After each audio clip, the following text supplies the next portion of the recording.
Kerala story, ये Kerala story की इन दिनों काफी चर्चा है। तो प्लान तो मेरा जब से टीजर आया था तभी से था, ऊपर से मोदी जी का आदेश आ गया तो मैंने भी देख ली द केरला स्टोरी। और इसकी स्टोरी क्या है, शुरुआत कैसी है, एंड कैसा है, सबको पता है भाई। जिसने देखी है उसको तो पता होना ही है, जिसने नहीं देखी उसको भी पता है, क्योंकि इतने सारे रिव्यूज। कश्मीर फाइल आई थी तभी भी यही सीन था और अब भी, तो सबको पता है। तो स्टोरी की बात नहीं करेंगे, कुछ ऐसे एंगल जो किसी ने नहीं छुए शायद उस पर भी बात करेंगे। और बिफोर एंड आफ्टर क्या क्या चेंजेस हुए, प्रोडक्शन लेवल से लेकर डायरेक्टर की सोच से लेकर और आम जनता की सोच तक, उस पर भी बात करेंगे।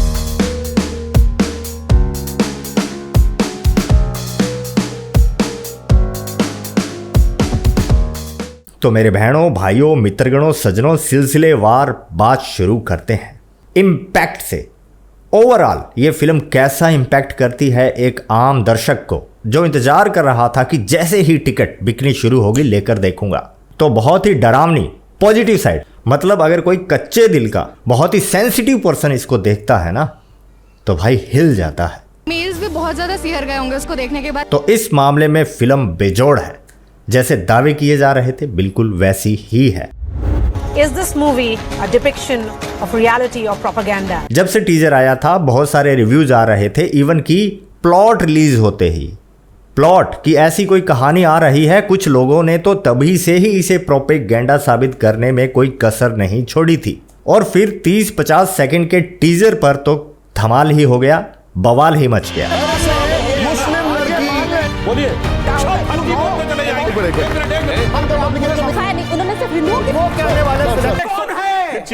तब डायरेक्टर सुदीप्तो सेन ने कहा था कि प्लीज फिल्म देखें, उसके बाद में अपनी राय दें, राय बनाएं, कुछ भी कहें, लेकिन फिल्म देखने के बाद। इस फिल्म में कहा गया ये सच्ची घटनाओं पर आधारित है। क्या आपको लगता है ये सच्ची घटनाओं पर आधारित है? दोस्तों, जैसे ही मूवी स्टार्ट होती है कहीं भी ऐसा नहीं लिखा गया कि inspired by BJP, inspired by RSS, बल्कि वहां लिखा गया inspired by true facts, based on true facts नहीं।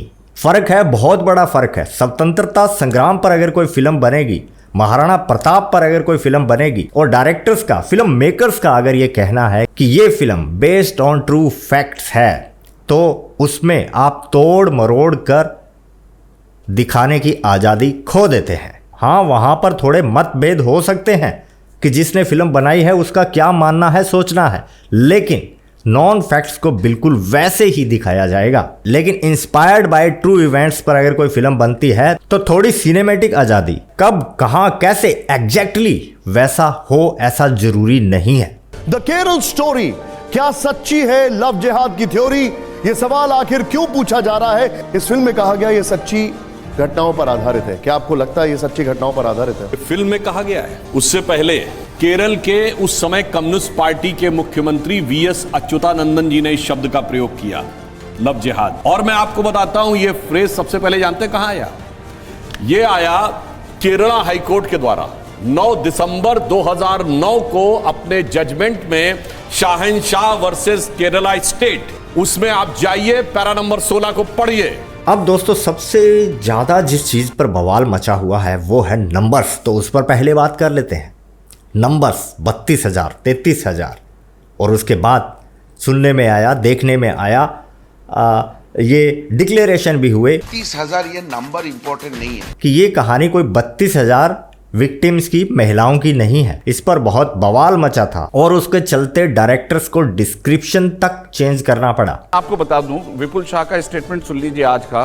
उन्होंने कहा कि 32,000 हमने टीजर में दिखाया था, लेकिन अब हमने ट्रेलर के अंदर इसको हटा दिया गया है। और ये लिखना पड़ा, मेंशन करना पड़ा कि ये कहानी, जहां पहले 32,000 महिलाओं की दर्दनाक कथा बताई गई थी, अब उसे बदलकर 3 महिलाओं की सच्ची घटना बताया गया। और उसके बाद वही क्रिटिक्स जो इस बात को लेकर खफा थे कि भाई कहां से लिया गया ये आंकड़ा, कैसे दिखा दिया इतना नंबर्स, अब वो ट्रोलबाजी पर उतर आए थे। तो नंबर्स की बात ऐसे है दोस्तों, भले ही ये कहानी 32,000 वेरीफाइड नंबर्स की अगर बात करें, 32,000 विक्टिम्स की नहीं है, लेकिन सिर्फ 3 विक्टिम्स की ही नहीं है।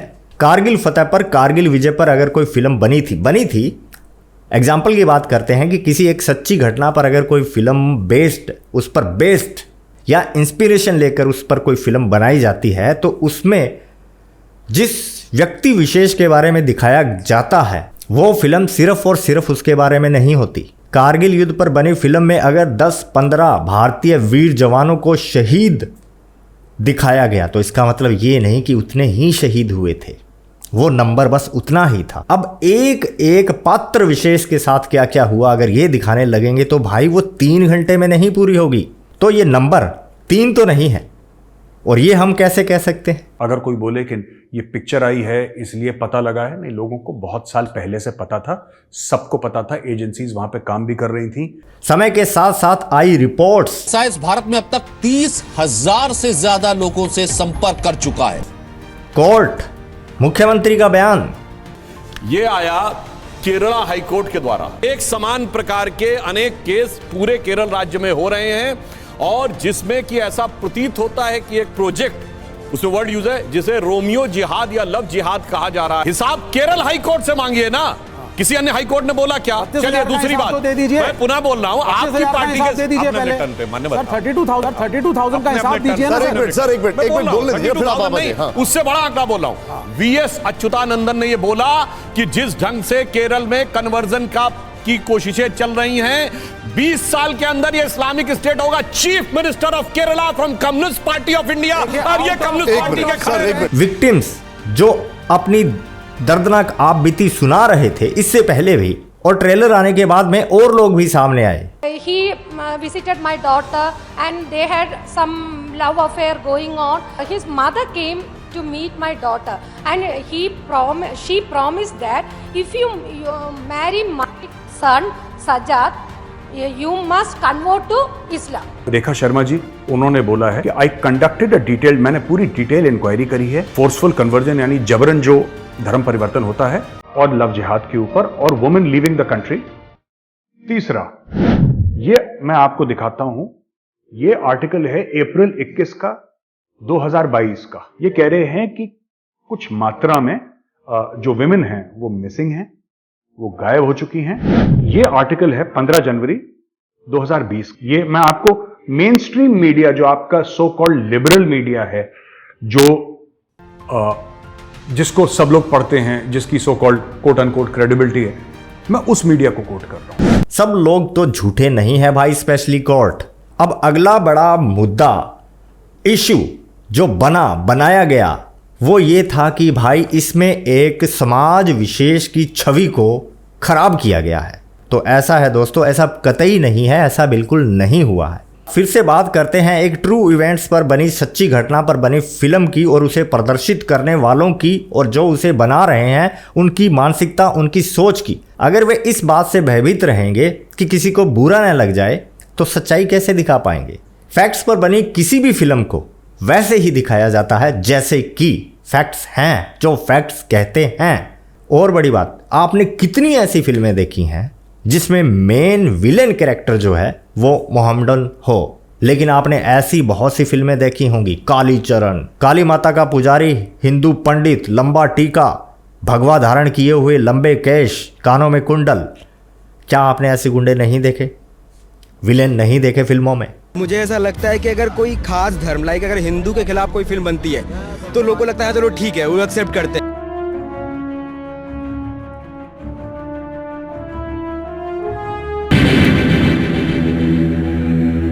हम बोल सकते हैं कि हिंदू लोगों को ही विलेन की तरह ट्रीट किया जाता है, टारगेट किया जाता है, और ये कोई धर्म विशेष, एक धर्म विशेष को एज अ हीरो की तरह दिखाया जाता है।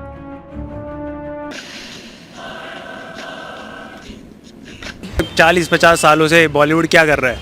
भगवाधारी आदमी को बदमाश बनाया जाता है बॉलीवुड। माला डाली हुई है, जनेऊ डाला हुआ है, रुद्राक्ष डाला हुआ है, वही आदमी बदमाश है। तिलक लगा रखे हैं बड़े बड़े।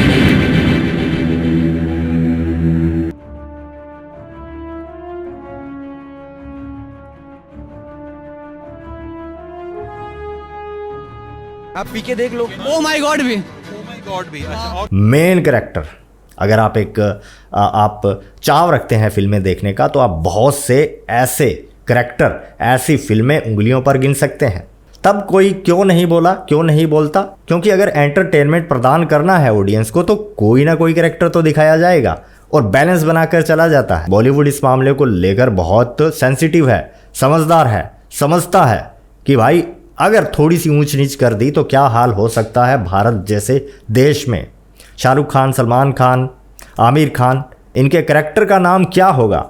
आतंकवाद, भारत पाकिस्तान की बात कर लेते हैं। जितनी भी फिल्में बनी बॉर्डर्स और ऐसी, उसमें जो कैरेक्टर्स लिए जाएंगे पाकिस्तान की तरफ से, उनमें एक्चुअल कैरेक्टर कौन लिए जाएंगे, उनका वास्तविक धर्म, वे किस वास्तविक धर्म से होंगे, इस बात का ख्याल रखा जाता है। तो ऐसा बिल्कुल नहीं है कि इस फिल्म को किसी समाज विशेष को नीचा दिखाने के लिए ही बनाया गया। अब बात करते हैं कि क्या एक ये वास्तविक इशू है? तो बिल्कुल इशू है।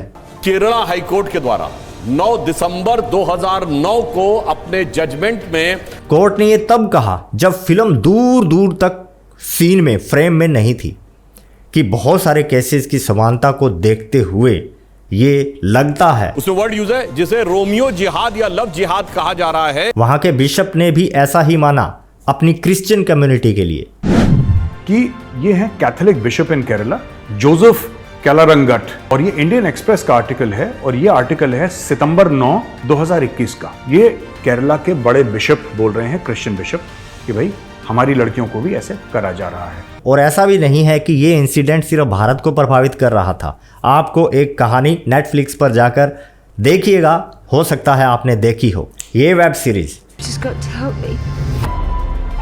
I got a phone call yesterday from Pervin. I hadn't heard from her since she ran off to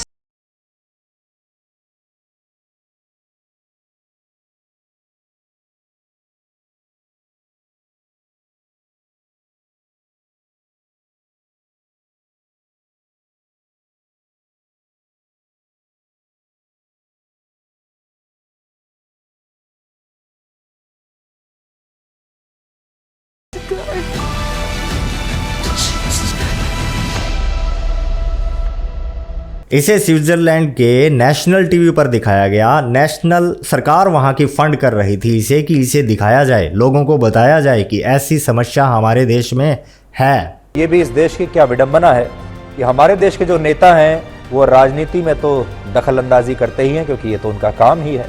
इसके बाद खेलों में भी राजनीति होने लगी, खेलों में भी नेता आ गए, और अब फिल्मों में भी, यानी सिनेमा में भी नेता फैसला करने लगे हैं कि जनता क्या देखेगी और क्या नहीं देखेगी। आपको पश्चिम बंगाल लेकर चलते हैं, जहां आज इस फिल्म पर वहां के मुख्यमंत्री ममता बनर्जी ने प्रतिबंध लगा दिया। What is the fault of the people? We respect each and everybody. That is our constitution.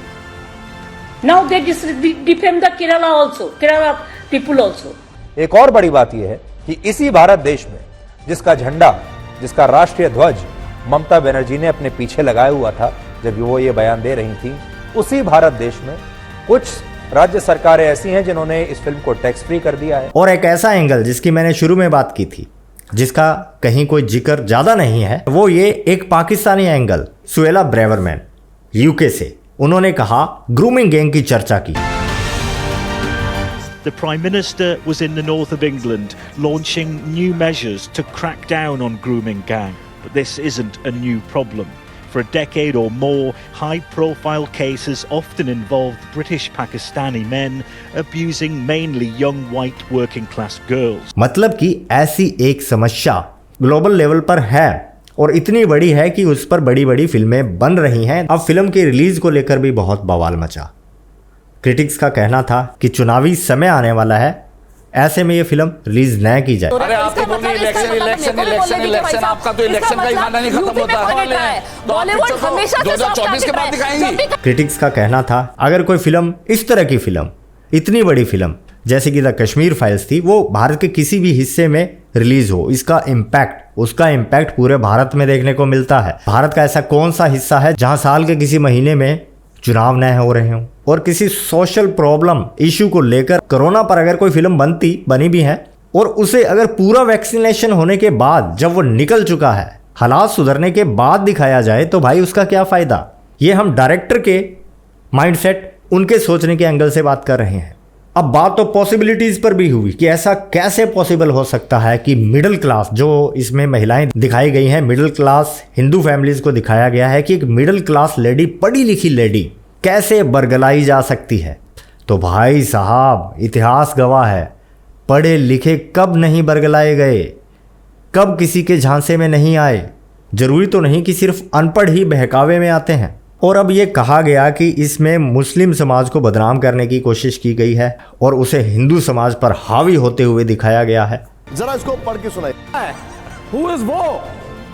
Pakistani, Syria का आदमी, आइसिस, इंडिया का मुसलमान, कौन है वो? अच्छा। और इस्लामोफोबिया फैला रहे हैं। मैंने ऐसा पढ़ा लिखा आदमी आज तक नहीं देखा कि जो सामने लिखा है उसे पढ़ नहीं पा रहा है। यहां पर भी एक टेक्निकल फैक्ट है, इसमें एक कमजोर हिंदू लड़की को बहकावे में आते हुए दिखाया गया है और अंत में उसी लड़की को अपने पेरेंट्स से ये गुहार लगाते हुए दिखाया गया है कि उसे उसके धर्म के बारे में कितना सशक्त है उसका धर्म, जो दुनिया के सबसे पुराने धर्मों में आता है, क्यों नहीं बताया गया। और यहाँ पर हमें एक सीख भी मिलती है। मैं अपने आप को सिर्फ इसीलिए बचा पा रही हूँ because I am connected to my roots. Frankly speaking, college में मेरा भी बहुत ब्रेन वॉश किया गया।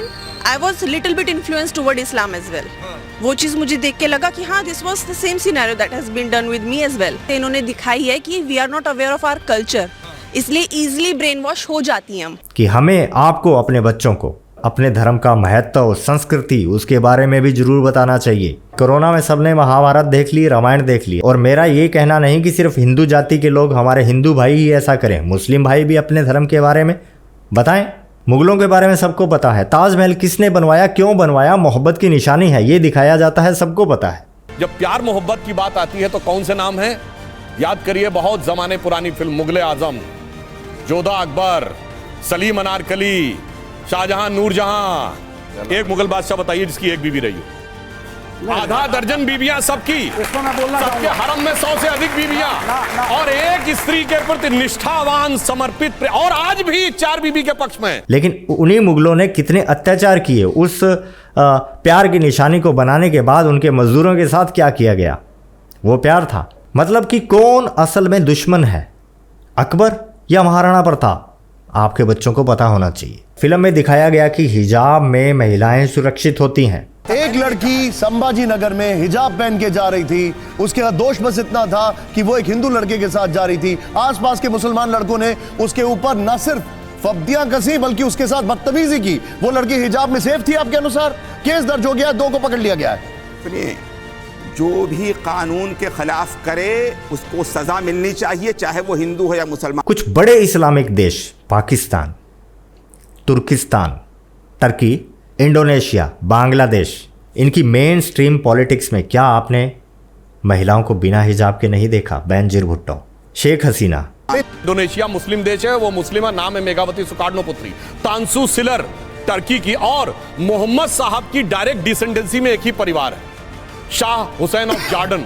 उनकी 4 बीवियां हैं, एक को की दिखाइए हिजाब में तस्वीर तो मैं मान। मैं तो कह रहा हूं जो मोहम्मद साहब के खानदान वाले नहीं मान रहे, उससे ज्यादा ये बनने को तैयार है। मैं तो फोर्स कहां कर रहा हूं, मैं तो कह रहा हूं चॉइस। और अब पड़ोसी की बात कर लेते हैं। वहां तो हर कोई हिजाब पहनता।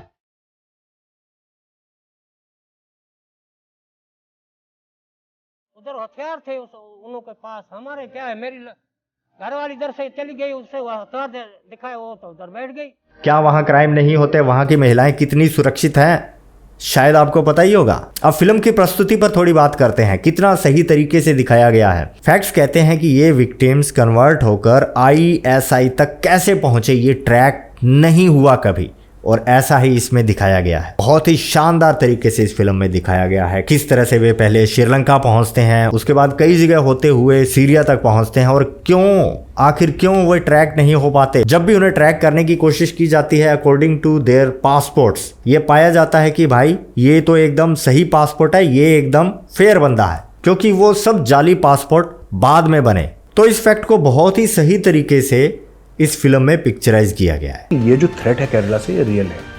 मैं फिर कह रहा हूँ, कितनी लड़कियां कन्वर्ट हुई, कितनी लड़कियां गई, हजारों थी, 100 थी, मुझे इसके बारे में नॉलेज नहीं है, तो मैं इसके बारे में कमेंट, मैं ये नहीं कह रहा कि केरला स्टोरी जो फिल्म है वो बिल्कुल सच है या झूठ है, मैं उस पर कमेंट नहीं कर रहा क्योंकि मेरी नॉलेज नहीं है। लेकिन मैं आपको बता रहा हूँ केरला से थ्रेट जेन्युइन है। This is a small number of people who are doing this and bringing a bad name to the entire community. और अब वो लोग जिनका ये मानना है कि ये एक टोटली पूरी तरह से फिक्शन है, मन गढ़ंत कहानी है, तो फिल्म के एंड में एक्चुअल किरदार जिनके साथ ये घटना घटी उनकी फैमिली के बयान भी सुनाए गए हैं। क्या वे झूठ हैं? ये फिल्म रिलीज होने के बाद, इवन कि इसका ट्रेलर रिलीज होने के बाद बहुत सी फैमिलीज मीडिया में आई हैं जिन्होंने अपनी आप बीतियां बताई हैं। इस मूवी में एंडिंग में फ्रैंकली ये डिस्क्लोजर नहीं होना चाहिए।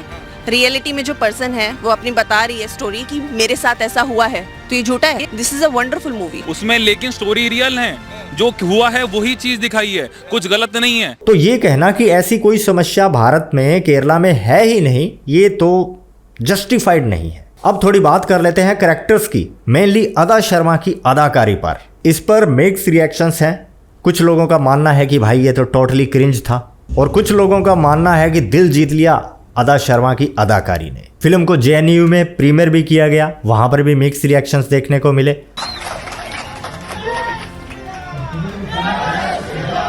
दूसरी तरफ इसका विरोध भी देखा गया। अब देखिए भाई, क्रिटिक्स की बात करते हैं, कमियों की बात करते हैं। तो कमियां तो 2 मिनट 18 सेकंड के वीडियो में भी लोग निकाल देते हैं। इवन कि वो ट्रेलर जिसमें इतनी सारी कमियां निकली, इतना बवाल खड़ा हुआ, वो तो इससे कहीं छोटा था। तो 2 मिनट 18 सेकंड के वीडियो में कमियां निकालने वाले क्या 2 घंटे 18 मिनट की फिल्म में कुछ क्रिटिकल नहीं निकालेंगे? कंट्रोवर्सी जिनको करना है वो लोग करेंगे। आखिरकार फिल्म मेकर्स को थोड़ा इंटरेस्टिंग भी तो बनाना है स्टोरी को। क्या फिल्म रिलीज होने से पहले, ट्रेलर रिलीज होने से पहले, उससे 1 साल पहले, 2 साल पहले, 3 साल पहले हमने अर्नब गोस्वामी को, सुधीर चौधरी को और बड़े बड़े मीडिया पर्सन, जर्नलिस्ट को इस पर बात करते हुए नहीं सुना?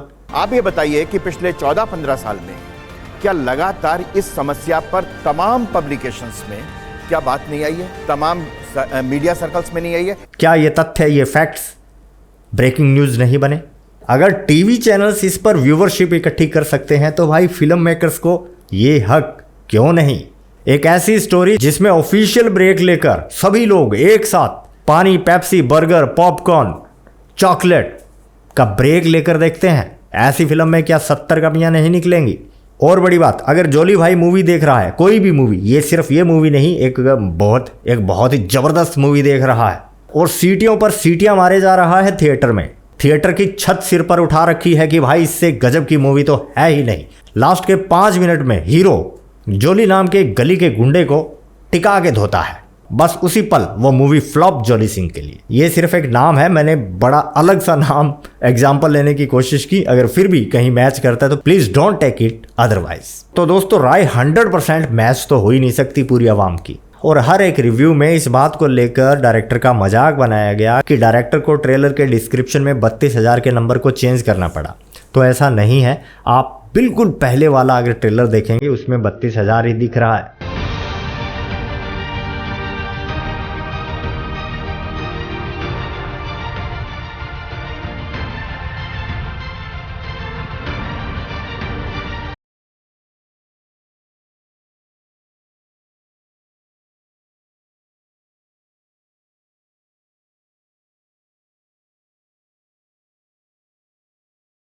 उसके बाद जो नए टीजर आए हैं उनमें आप यहां पर 3 का आंकड़ा देख सकते हैं।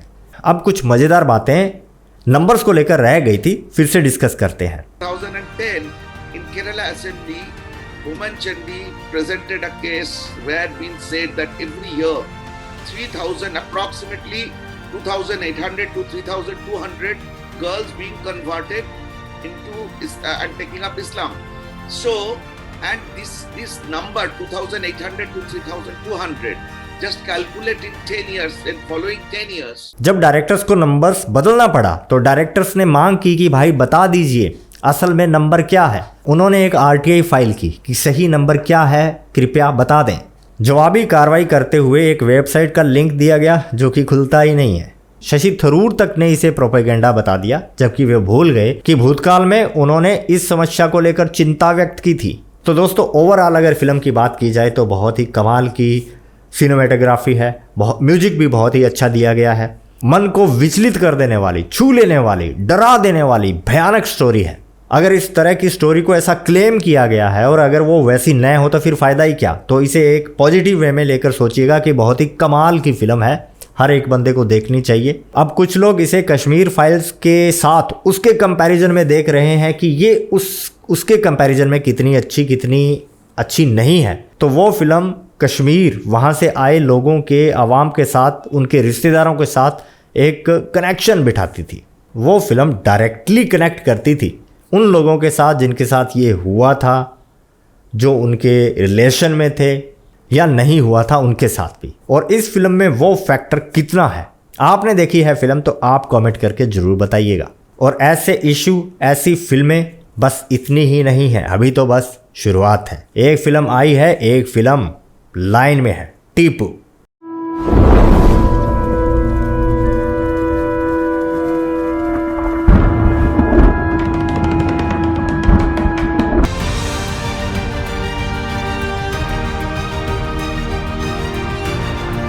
इसका भी इंतजार करते हैं। एक बार फिर से इस पूरी कहानी को देखकर एक बड़ी बात, एक बड़ी सीख जो हमें मिलती है वो ये कि हमारे बच्चे इतने कमज़ोर न बने कि कोई उन्हें बरगला ले। क्यों वो स्टैंड अप कॉमेडियन हो, चाहे कुणाल कामरा हो या जो भी हो, जो अपने स्टैंड अप कॉमेडियन में गणेश जी को उल्टा सीधा बोलते हैं, वो लोग बहुत आराम से खड़े होकर हंसते हैं, मजाक क्योंकि भाई उन्हें खुद समझ में नहीं आता। उन्हें इतनी समझ नहीं है कि आप अपने ही कल्चर को लेके हंस रहे हो, और उन्हें ये नहीं पता कि भाई सामने वाला बंदा तुम्हें कितना सॉफ्टली इन्फ्लुएंस करने की कोशिश कर रहा है। तो जरूरी है कि उन्हें पता हो कि आपकी संस्कृति क्या है, उसका महत्व क्या है, उसकी शक्तियाँ क्या है, आपका पर्सनल, आपका इतिहास। आपको आज शायद वो बहुत ऊंची पोस्ट पर देख रहे होंगे, लेकिन यहाँ तक पहुँचने के लिए आपका इतिहास क्या क्या रहा है, आपको किन किन कठिनाइयों का सामना करना पड़ा, ये सब चीजें शेयर करें ताकि हमारी नई जनरेशन एक उड़ान तो ले ऊंची, लेकिन उनके पैर जमीन पर हो। और आपने कुछ पब्लिक रिव्यूज शुरू में देख लिए, कुछ अब देखिए और आप अपनी राय भी कमेंट करके जरूर बताइएगा। सीन ऐसे थे मूवी में जो आपके रोंगटे जो है ना वो खड़े कर देते। बॉक्स ऑफिस में ये मूवी तहलका मचाएगी। मैं कई बार कह चुका हूं, आज मैं ऑन रिकॉर्ड दोबारा बोल रहा हूं, the next surprise that comes ना, it will not come from Kashmir, it will come from Kerala. आप मानिएगा मेरी बात जो मैं आपसे कह रहा हूं। केरला के में चल रही आतंकी साजिश का खुलासा ये केरला स्टोरी फिल्म में, केरला फाइल्स फिल्म में उसे किया गया है। ये क्या आप ये कह रहे हैं कि बीजेपी ने इस फिल्म की फंडिंग की है या बीजेपी के लोगों ने डायरेक्ट किया है? बीजेपी ऐसी पिक्चरों को प्रमोट करती है। जो गलत काम कर रहे हैं उसको दर्शाने की कोशिश की है हमारे हिसाब से इस देश। लेकिन उसको दर्शाने में भी कहा था ना कि सर इस्लामिक स्टेट बन रहा है। नहीं सर, देखिए अब वो गलत तरह के एलिमेंट्स से अगर एक थ्रेट फैक्टर आईसिस से आ रहा है तो हम भी मानेंगे। वो बना रहे हैं ना, तालिबान से अगर हमारे को थ्रेट फैक्टर आ रहा है तो हम भी मानेंगे। इस एपिसोड में बस इतना ही। कमेंट करके अपनी राय बताना मत भूलिएगा। मिलते हैं नेक्स्ट वीडियो में। इजाजत, जय हिंद, जय भारत।